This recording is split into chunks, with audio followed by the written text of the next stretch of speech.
time to play Who's Infected? Is it me? Me? Him.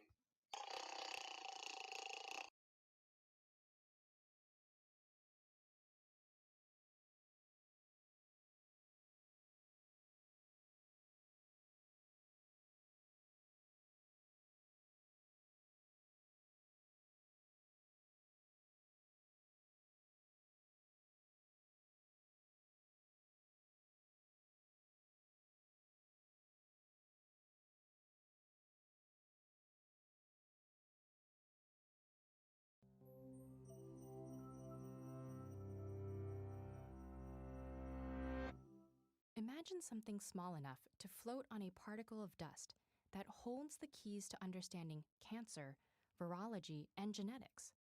Luckily for us, such a thing exists in the form of trillions upon trillions of human lab-grown cells called HeLa.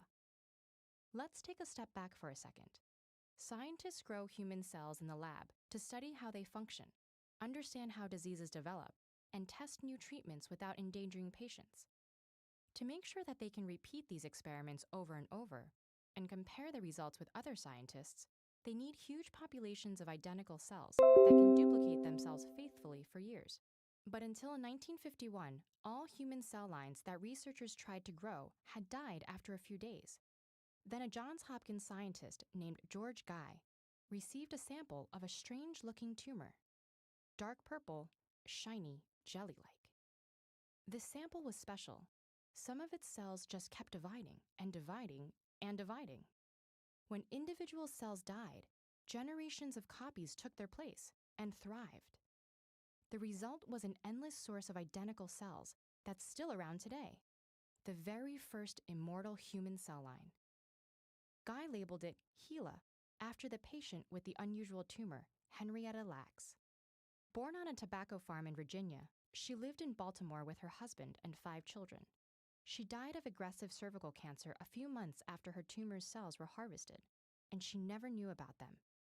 So what's so special about the cells from Henrietta Lacks that lets them survive when other cell lines die? The short answer is, we don't entirely know. Normal human cells have built-in control mechanisms. They can divide about 50 times before they self-destruct in a process called apoptosis.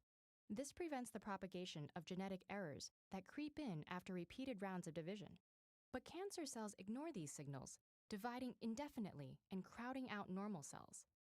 Still, most cell lines eventually die off, especially outside the human body. Not HeLa though, and that's the part we can't yet explain. Regardless, when Dr. Guy realized he had the first immortal line of human cells, he sent samples to labs all over the world. Soon the world's first cell production facility was churning out 6 trillion HeLa cells a week. And scientists put them to work in an ethically problematic way, building careers and fortunes off of Henrietta's cells without her or her family's consent, or even knowledge until decades later. The polio epidemic was at its peak in the early 50s. HeLa cells, which easily took up and replicated the virus, allowed Jonas Salk to test his vaccine. They've been used to study diseases including measles, mumps, HIV, and Ebola. We know that human cells have 46 chromosomes because a scientist working with HeLa discovered a chemical that makes chromosomes visible. HeLa cells themselves actually have around 80 highly mutated chromosomes. HeLa cells were the first to be cloned. They've traveled to outer space. Telomerase, an enzyme that helps cancer cells evade destruction by repairing their DNA, was discovered first in HeLa cells. In an interesting turn of fate, thanks to HeLa, we know that cervical cancer can be caused by a virus called HPV, and now there's a vaccine. HeLa-fueled discoveries have filled thousands of scientific papers, and that number is probably even higher than anyone knows. HeLa cells are so resilient that they can travel on almost any surface. A lab worker's hand, a piece of dust, invading cultures of other cells and taking over like weeds. Countless cures, patents, and discoveries, all made thanks to Henrietta Lacks.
records of objects in the skies.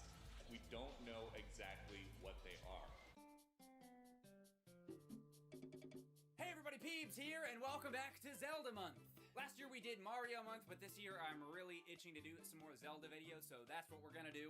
Hopefully you look forward to it. And we're gonna start off with, I'm assuming you read the title, a Majora's Mask hacking video. Now you might think that I've already done a Majora's Mask hacking video. Man, Zelda is great. I really love Zelda. I'm happy. I don't think there's a single Zelda game in the world that I don't love. We don't speak its name.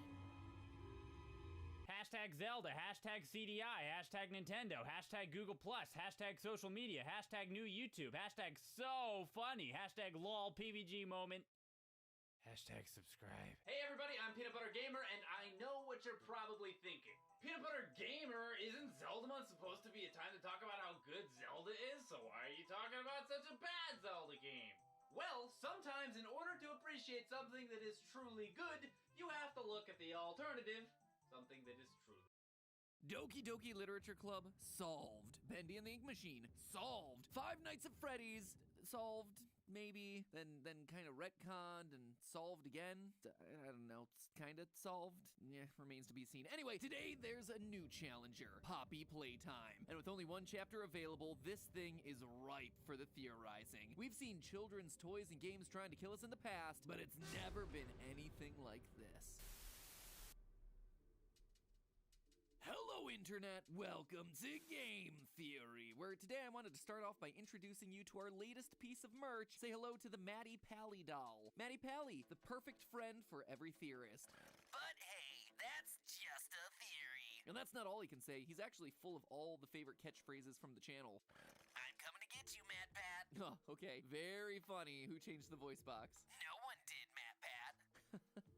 Okay. I'm going to kill you, Matt Pat, and that's no theory. And we're done with that one. Why do I always end up with all the creepy possessed stuff? Guess it's just kind of the brand now. But hey, if you like all things creepy, why not hit that subscribe button? If you don't, well, let's just say that I can't guarantee your safety from whatever scary toys you have lurking around your house. To be fair, I can't really do that even if you do push the subscribe button, but still, pushing that button won't hurt. So, Poppy Playtime, the latest horror craze filling the void of emptiness as we asymptotically approach the release of Security Breach. If there's a formula for indie horror, this thing checks all the boxes. Simple creative gameplay? Check. Horrific childhood playthings? Check. Mysterious hidden lore sprinkled throughout? Double check. So today we're gonna look at the first chapter to start piecing together what's really going on in this game and what's gonna be coming in the future installments. And let me tell you this, while it may certainly look similar to the dozens of indie horror games that we've seen in the past, this one has some unexpected twists that make it all the more surprising and the more terrifying. And I gotta say, for the first time in what seems like forever, there's no malicious AI trying to steal your identity to escape their video game prison by hopping into your body. No matter what else this story entails, big props on being creative on that one. When we boot up chapter 1, we're told that we're taking on the role of an ex-employee of the Playtime Company, finally returning to the factory years after everyone mysteriously disappeared inside. If that's not a theorist invite, I don't know what is. What happened? Why are we the ones who remain? One click into this game and already there are so many questions circulating around. So, to start our adventure, we receive a note informing us that these missing employees never actually left the building, alongside a VHS tape that introduces us to the titular character Poppy Playtime, a doll with hair that smells like poppies, weirdly realistic eyes, and the ability to have actual conversations. She is the first truly intelligent doll in the world. A little girl can talk to her, Poppy gives her answers. Which, gotta say, is a whole lot of red flags right off the bat. I've played enough horror games over the years to know that when inanimate objects start talking to you, you start running in the other direction. But, I don't know, it's a game. What else am I gonna do? I'm curious, so off to the factory we go. Right off the bat, we find a giant version of the popular Playtime Company mascot, Huggy Wuggy. Huh, those cold dead eyes aren't ominous at all. Sure, nothing bad's gonna come from this guy. Now, watching playthroughs of Poppy Playtime, there is one thing that immediately stands out. Everyone high-fives Huggy. High five. High five, buddy! Hey! High five, man. Let's go. Even me. High five, Huggy. Boom! Apparently, there's just some sort of primal reflex in our monkey brains. Raised hand equals high five. From there, we unlock the second hand of our grab pack. We get to build one of the toys, and look, it's that Muppet reject that we met earlier, except now he's trying to kill us. Oh no, who could have seen that one coming? I mean, to be fair, it is a legitimately terrifying encounter. Once we manage to escape the nightmare by throwing him down into the factory abyss, we see a large flower on the wall, along with all sorts of warnings about why we shouldn't go through that door. But nah, those people clearly didn't know what they were talking about. We plow our way inside and find Poppy herself resting inside a glass case. Without any forethought or concern for our own well-being, we rip open the case because, of course, we do. Do horror games not exist in these universes? We almost died in the arms of this giant Sesame Street reject. Let's just make our presence known to the creepy living doll now. The lights flash, Poppy's eyes open, and we get the final line of the chapter. You opened my case. And that's it. Big old cliffhanger for the next installment. But is it just me, or did it feel like there was something more going on here? Who am I kidding? Of course there's something more going on here. This is a modern indie horror game. There's hidden lore all over this thing. For starters, let's rewind a bit to take a closer look at Huggy Wuggy himself. We know from the opening placard that the toy was made in 1984 and became Playtime Company's most popular mascot, but how do you go from this to this? Toys just don't come to life, unless Toy Story was right all along. They don't. So what is this thing? Well, for obvious reasons, I immediately jumped to animatronic. But the game actually gives us clues that he's something else entirely. Something even more horrifying than we could have ever anticipated. If you're unfortunate enough to get killed by Huggy during the chase, you get a randomized death screen with a message that ranges from "It's not your time" to "Don't let them inside." But mixed in there is the chance of you seeing one that reads EXP 1006, isn't he wonderful? This would suggest that someone is asking us what we think of their experiment. The monster that just killed us. This isn't the only time that we see Huggy referred to by this name either. Throughout the game, we discover VHS tapes with recordings from various factory employees. The last one you receive is simply titled Unknown, and on it we hear this message. Final log in relation. Experiment 1006. The prototype. Coordination and cooperation is evidently within his skill set, though still missing. Today's events are no doubt in relation to him. We must forge onwards in the name of science, whether those who are beneath us understand it or not. So he's an experiment within the facility that escaped and clearly created an incident within the factory, but this still doesn't explain why I think his creation is different from something like the animatronics in FNAF. Well, in the trailer for the game, we get our first look at Huggy, walking towards us while bits of text flash up on screen. These messages seem to be excerpts from documents of Playtime Co., but before you can read them, most of the text disappears to reveal a new, eerie sentence. But you know I'm gonna pause the video and read all the frame-perfect stuff, right? Most of the vanishing messages cover pretty standard stuff, mostly about grab pack safety. That is, until we get to the 43-second mark of the trailer, where suddenly we have a giant wall of darkened rolling text happening behind the main message. Hold the phone! Things that are hidden in the dark? What is this, a 2015 FNAF 4 teaser image? So, true to form, I do what I do best. I lower the contrast, I up the brightness, and voila, we got this. Experiment 1006, the prototype. He seems serviceable as a prime example for the type of vessel which we're trying to create. Despite his digestive tract being wired properly, the prototype finds no necessity for sustenance, unlike the others. All other experiments can only survive while subsisting on much larger portions.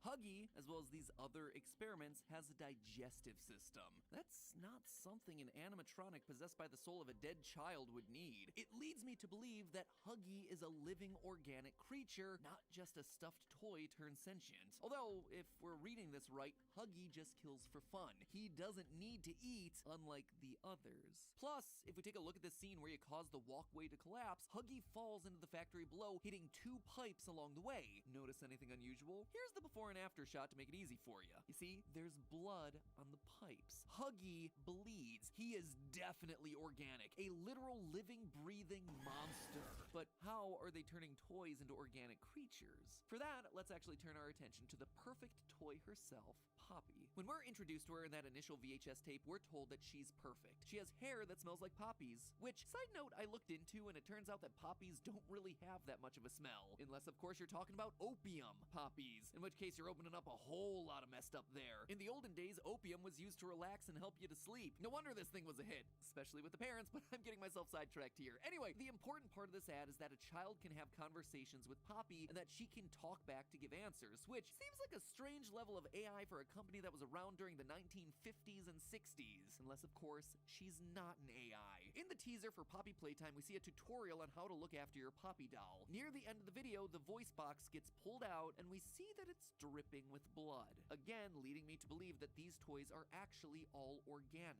But with Poppy, we can actually go one step further and figure out how she's been made organic. You see, the hardest secret to find in Poppy Playtime Chapter 1 is a pink VHS tape right before the final chase. Wait. Oh my gosh, is that it? No way! Oh my gosh, that was it! Well done. Wow! I found the lore. Oh no! If you managed to find it before getting locked out, the tape shows you an interview with prospective employee Stella Kramer. She's a woman obsessed with living forever, wanting to be more like a child and longing to bring joy to children like her toys did for her.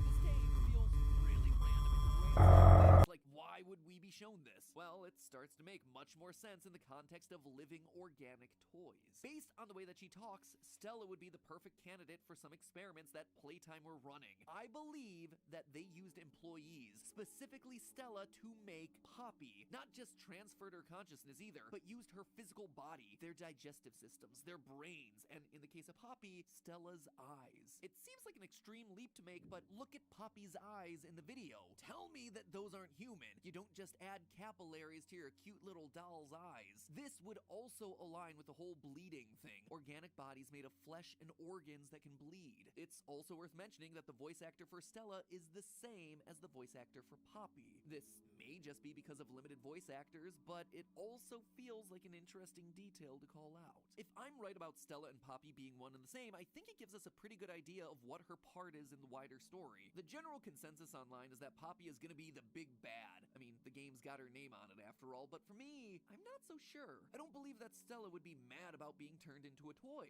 I think that, honestly, she'd be delighted. She would not be delighted, however, in being locked away in a sealed glass case. Listen to that final line again when we open the glass case at the end of Chapter 1. You opened my case. It sounds like a confused, but thankful response. By being locked away, she hasn't been able to go out into the world and bring joy to children. It's not much of an existence living inside a tiny box. Believe me, I know, doing this many videos every week, I've become very used to the confined space of my recording closet. Us coming along and freeing her? I think that's gonna be the rescue that she's been longing for. Some of the death messages also lead me to believe that Poppy isn't trying to kill us. Look again at these screens. I need you alive. It's too early to die. Death isn't permanent. Who is talking to us in these screens? Well, I think it's Poppy. She's the only other character that we've been introduced to so far, so if it's not her, it kinda has to be someone else that we haven't really met yet. She's calling out to us. She needs us, and it's not just for her sake either. Another death screen reads, "More lives are at risk than just yours." Whoever this person is, they're hoping that we can help all of the vanished employees. And it doesn't end there. There's one final death screen to call out. This one, which looks like somebody head-desked their keyboard repeatedly, but it actually appears to be Cyrillic characters, or at least approximately close to Cyrillic characters. For those of you who don't know, Cyrillic is the alphabet used for Slavic languages. Places like Russia, Bulgaria, the Ukraine, you know, the countries that give new meaning to the word cold. Who knows, maybe the languages all look this way with the extra accents and swoops because people trying to write them are shivering all the time. Anyway, for it being Cyrillic, it actually looks to be a simple substitution cipher, with different characters representing different characters from the Latin alphabet that we're more familiar with. Notice these two in a row right here, probably EE or OO. Using that as our base and trying lots of different combinations, we can't come to a definitive conclusion. There just isn't enough letters here, but stay, they need help certainly fits the pattern that we're seeing in the letters, which again hints at the fact that these are people, ex-employees trapped inside the bodies of the monsters looking to escape. All of this points to Poppy becoming our companion. Maybe she'll help us solve puzzles by getting into spaces that we can't, or she'll be able to distract the monsters while we progress, or she'll just be our guide through the factory maze, kind of like GLaDOS the potato from Portal 2. But in some small way, I think that she's going to be helping us both save herself and all the others. So if Poppy is our our helper, then who's our big bad? Well, remember the trailer? While discussing Huggy, it mentioned others. So did the VHS tape. We know that Huggy is experiment 1006, which, if this scientist has any respect for logical procedure, would imply that he's actually the 6th experiment they've created. Sure, they call him the prototype, but he's gained that name because, as the trailer said, he seems serviceable as the prime example for the type of vessel that we're trying to create. So they thought they'd got the experiment right that time, but clearly there were others before him, all with cognitive ability, but these ones are gonna be hungrier. They're gonna be more bloodthirsty than Huggy. And gotta admit, he was already pretty bad. So then who or what came before? Well, during the course of the game, we're actually made aware of 5 other toys that Playtime creates: Candy Cat, Boogie Bot, Brawn, Cat Bee, and a pink version of Huggy, which we'll call Ms. Huggy. If Huggy was experiment 1006, with 5 other toys available, I think it's likely that they're gonna be the monsters that show up in future chapters. But kicking us off in chapter 2, I believe, will be Cat Bee. Why? Well, because as much as there are references to all the other toys throughout the factory, Cat Bee's the one that has an active part in this chapter of the story. After getting the storeroom tape, we see a conveyor belt, which is covered in Cat Bee parts. Once we crawl through the vents, we end up at an assembly line, where we then proceed to activate and create a Cat Bee toy. The others have all been background characters to the chapter, but we actively create Cat Bee, which seems like a metaphor for the humans creating monsters, and that points me in the direction of Cat Bee being our next big bad. But all of it leaves me with one final question. Clearly, Poppy put Playtime on the map in the 1960s, based on the vintage style of the Poppy ad and the fact that the ad is actually in color, which is something that wasn't available until the 1960s. Huggy Wuggy was invented in 1984, after Poppy. So if Poppy was a human experiment and she was perfect, then why are Huggy and all the other experiments then monsters? Well, my theory is that Poppy was a human experiment done back in the 1960s and was a roaring success, but the secret to how it was done was kept under wraps. And as dolls came out of fashion, the company had to evolve, creating new colorful toys like Candy Cat and Huggy Wuggy. We can see, based on the toy packaging, that this went on for some time. Huggy's packaging is very similar to those of the 1980s. Boogie Bot and Candy Cat look much more like toys from the early 2000s. Clearly, the company was able to survive for a long time, but it wasn't enough to keep the company afloat, and so someone in the factory decided to pursue new innovations to bring Playtime Co. back to its former glory. Innovation is key, after all, as we see in one of the death screens. Without any knowledge of how they managed to successfully create Poppy, the scientists get to work trying to recreate the magic. Toys that would come to life, acting like pets for children, bring them joy. Once again, they succeed in creating something organic, but they miss the one human element that made the original Poppy experiment successful: willingness. Stella was the perfect subject. She seemed like she'd be over the moon with living forever as a child. However, our scientist may not have known about Stella and what made her, and therefore Poppy, special. I bet you that characters like the disgruntled storeroom worker Rich that we meet in the tapes are people that have been turned into these monstrous toys. He doesn't seem all that pleased with the company making his life difficult, and we know that although they may have a clean, sparkly outward image, Playtime don't tend to treat their employees very well. Wouldn't be too hard to believe that they saw the tape of Rich complaining and decided he needed to be disciplined in a very special way. But Rich doesn't have that childlike wonder of Stella or that natural love of toys, and so when he gets made into one, he becomes a monster. The experiment backfires and starts killing the employees. The scientist locked himself away in the same room that we found Poppy. She was patient 0,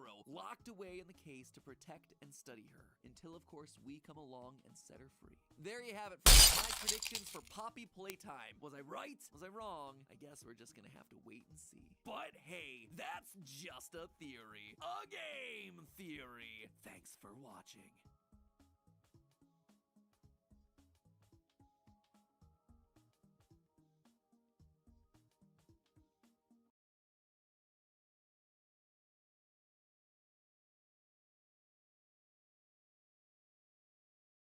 For decades, the food industry has been misleading us, and as a result, the food that we eat has actually been eating into our pocketbooks. In all seriousness, you could save up to 30% the next time you go to the grocery store, and all it takes is one simple change. By the end of today's episode, you'll be asking yourself, have we just all been drinking the Kool-Aid, 40 count for $6.99, when we really should be drinking the Flavor-Aid, 40 count for $4.99?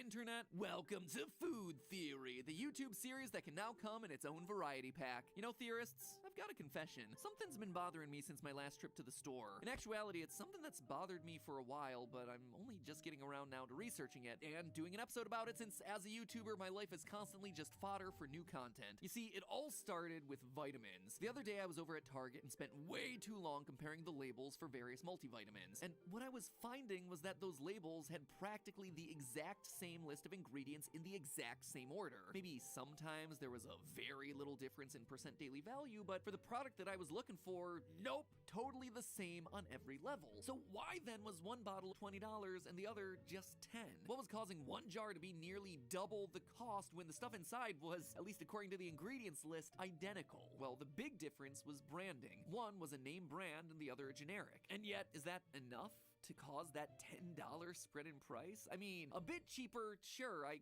kinda get that, but what is so wrong with those things that make them a whole $10 cheaper? In the end, I couldn't make a decision and left without the multivitamins, but with a food theory topic. What is the difference with generic store brand products? Sure, I might be saving $10 today, but should I actually be worried about sprouting a third leg out of my face because I'm sucking down some tainted vitamin C? How can I save money without sacrificing quality when I'm buying store brand food? And just how deep does this rabbit hole go? Well, that, loyal theorists, is what I aim to answer today. When you pay full price for a brand name product, are you actually getting sold a lemon? The vastly more expensive brand name lemon. So who are our competitors? In corner number one, brand name products. A brand name product might also be called a national brand because they're often owned, produced, and distributed across the US under that name. These are your favorite, very recognizable products. Your Campbell's soups, your Hershey's chocolate, your Lay's potato chips, and your Oreo cookies. They're the brands that you know and love and trust. They're as American as your uncle's 4th of July picnic, and you'll eat them even if you don't absolutely love them because they're sold just about everywhere. And because shoving more chips into your mouth is a lot easier than talking to your family. Which brings us over to contestant number... Mathematics began as a way to quantify our world, to measure land, predict the motions of planets, and keep track of commerce. Then came a problem considered impossible. The secret to solving it was to separate math from the real world. Imagine there's a hotel with infinite rooms. They're numbered 1, 2, 3, 4, and so on forever. This is the Hilbert Hotel, and you are the manager. Now, it might seem like you could accommodate anyone who ever shows up, but there is a limit. A way to exceed even the infinity of rooms at the Hilbert Hotel. To start, let's say only one person is allowed in each room and all the rooms are full. There are an infinite number of people in an infinite number of rooms. Then someone new shows up and they want a room, but all the rooms are occupied, so what should you do? Well, a lesser manager might turn them away, but you know about infinity, so you get on the PA and you tell all the guests to move down a room. So the person in room 1 moves to room 2, the one in room 2 moves to room 3, and so on down the line. And now you can put the new guest in room 1. If a bus shows up with 100 people, you know exactly what to do. Just move everyone down 100 rooms and put the new guests in their vacated rooms. But now say a bus shows up that is infinitely long, and it's carrying infinitely many people. You knew what to do with a finite number of people, but what do you do with infinite people? You think about it for a minute, and then come up with a plan. You tell each of your existing guests to move to the room with double their room number. So the person in room 1 moves to room 2 moves to room 4, room 3 to room 6, and so on. And now all of the odd-numbered rooms are available. And you know there are an infinite number of odd numbers, so you can give each person on the infinite bus a unique odd-numbered room. This hotel is really starting to feel like it can fit everybody, and that's the beauty of infinity. It goes on forever. And then, all of a sudden, more infinite buses show up. Not just 1 or 2, but an infinite number of infinite buses. So, what can you do? Well, you pull out an infinite spreadsheet, of course. You make a row for each bus, bus 1, bus 2, bus 3, and so on, and a row at the top for all the people who are already in the hotel. The columns are for the position each person occupies. So you've got hotel room 1, hotel room 2, hotel room 3, etc. and then bus 1 seat 1, bus 1 seat 2, bus 1 seat 3, and so on.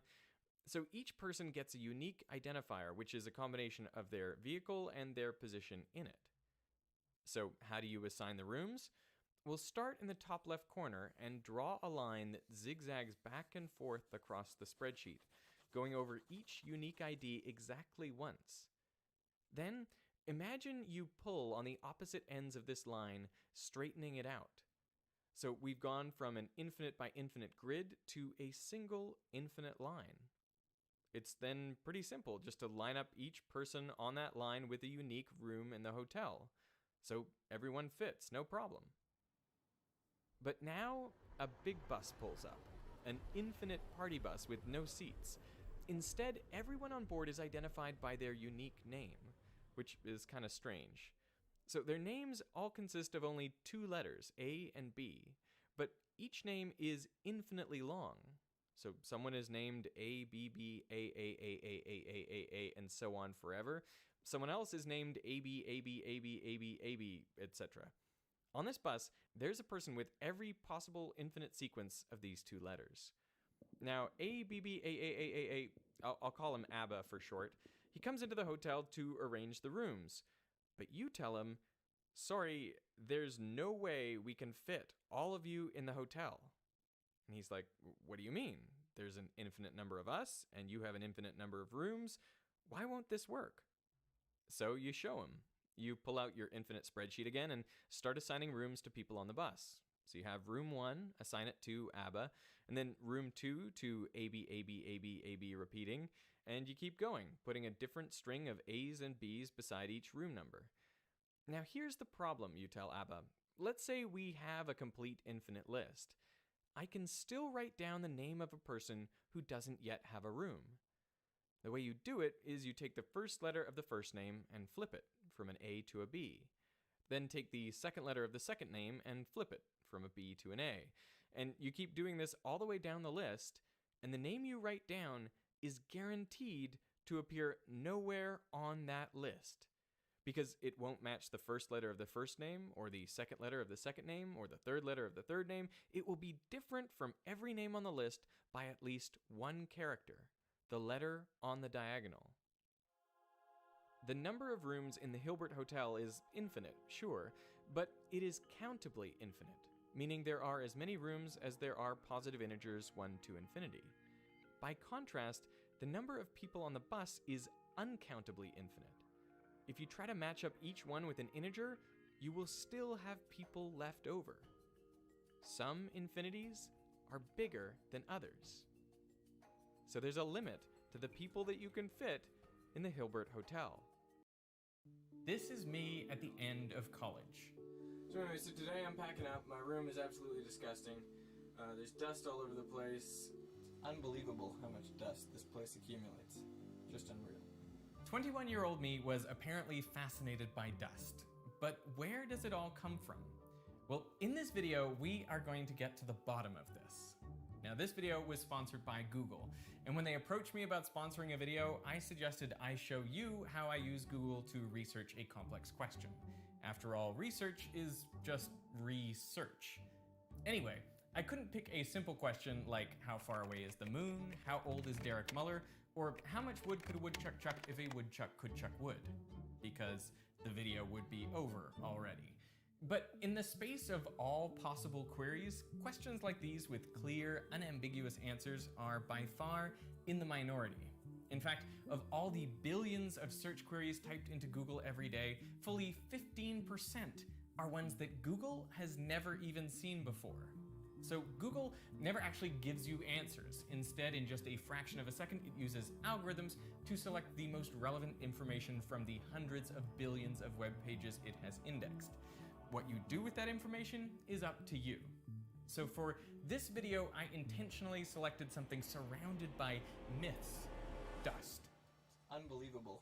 So a while back, when I was filming a portion of this video was sponsored by Cottonelle. This is like a scientist trap. It certainly is. Case in point, that's Space Station Commander Chris Hadfield.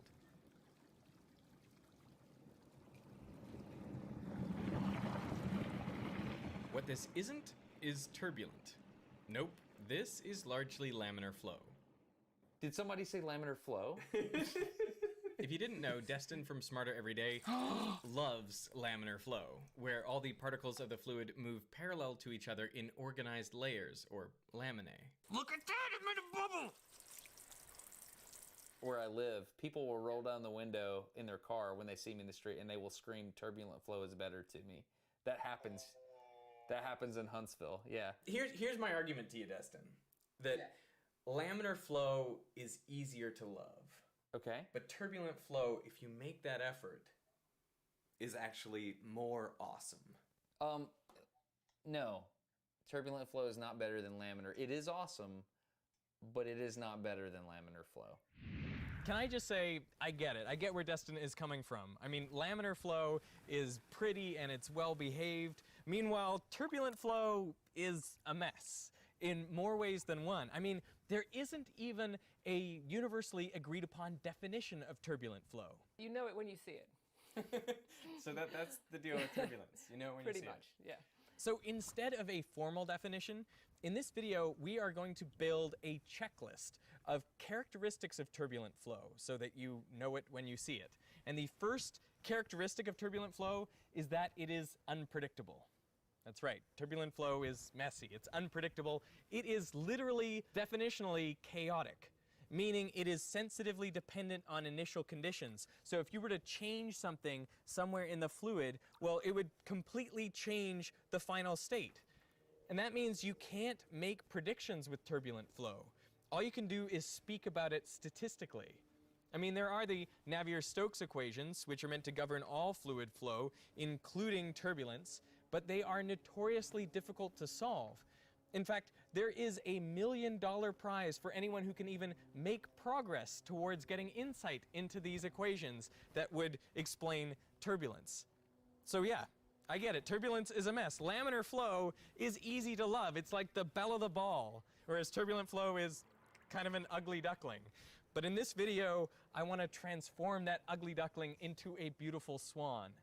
I want you to see that if you make the effort, the love you can have for turbulent flow is so much deeper and richer than that superficial fling you have with laminar flow. You are looking at the motion of air in a room, which is generally turbulent. The physics girl and friends imaged a cross-section of air using a fog machine and a laser sheet. One of the defining characteristics of turbulent flow is that it consists of many interacting swirls of fluid, also called eddies or vortices. These eddies span a huge range of sizes. In the case of air in a room, from the micrometer scale all the way up to meters in diameter. Can you think of another physical phenomenon that exhibits structures over such a range of sizes? But turbulence can be much larger. The surface of the sun is turbulent, as hot plasma rises to the surface in huge convection currents. The cell-like structures here are roughly the size of Texas. Larger still are the turbulent swirls on Jupiter. The Great Red Spot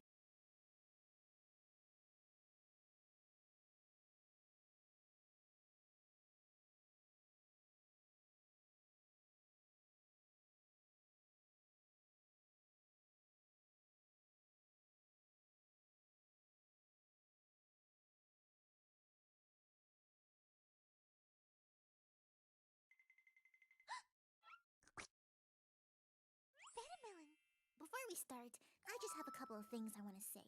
First off, I think I was behaving kind of prudish in my last video. I was a bit surprised, and I kind of made some comments about Anka's booty, and how it just made me so mad at the time.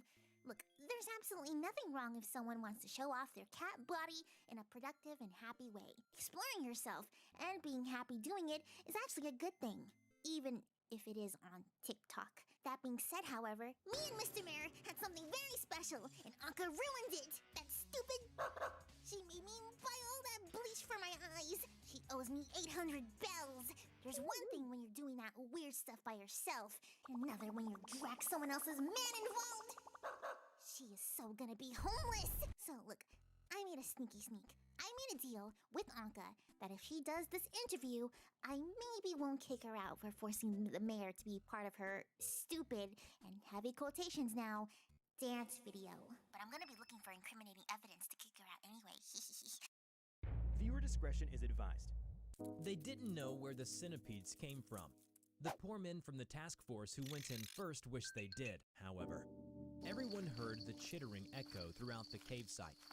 They had the latest gear, night vision, motion sensors, infrared, and flamethrowers, yet they all fell. A monstrous centipede broke free from the dirt and rock of a cave wall.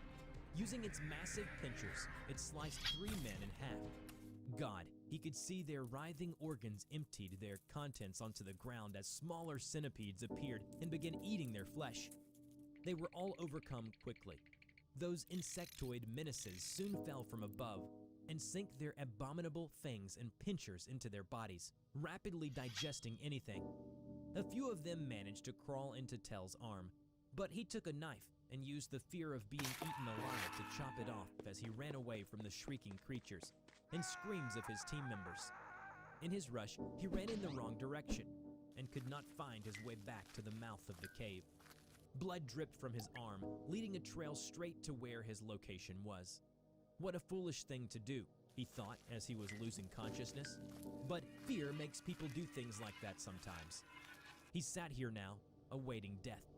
He could hear the creatures coming, searching for him as his team members groan and sob as their bodies become feed and hostels for these beasts. With all his remaining energy, he started to record a will. Whoever shall find this will, please inform my family that I died in any other way.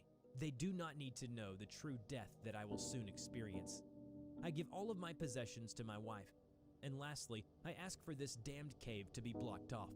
Do not explore it. Do not do anything with it. God's light does not shine in that cave, nor shall it ever. Hello everybody, I'm the Rubber. Today, we bring you a SCP Foundation Keter Class Object SCP-363. SCP-363, also known as Not Centipedes, resembles the Amazonian giant centipede in every shape and size, upon first glance. Even after an extensive study into its DNA and behavior, researchers could discern no difference between 363 and the Amazonian giant centipede species. When 363 becomes exposed to darkness or an area with very dim light, that is when it becomes different from the normal stock of centipedes. Upon being in total darkness or extremely low light, 363 will undergo rapid growth in size to around 6 feet tall and 30 feet long. After growth has been achieved, it will grow a random number of extra eyes and legs, but will also sprout tentacles, proboscis, and large mandibles covered in a glassy-looking exoskeleton. This process can be reversed if 363 is exposed to bright illumination for a few hours. 363 will attack and devour anything that emits body heat. It is able to find anything in darkness by using its superior sensory organs. Lastly, 363 is able to reproduce, but instead of laying its eggs in a cluster of leaves and dirt, its eggs are laid and fertilized in its paralyzed victims, which would result in death. As ironic as it sounds, 363 is afraid of fire, and will emit a high-pitched squealing sound as it attempts to run from the flames. Therefore, 3 members of MTF Eta 7, or appropriately named Creepy Crawlies, were outfitted with flamethrowers. However, their mission to retrieve 363 specimens during a containment breach resulted in their demise. Dr. Scalder, researcher in charge of 363's containment and the advisor of the operation, was called in by the O5 for the after-mission report.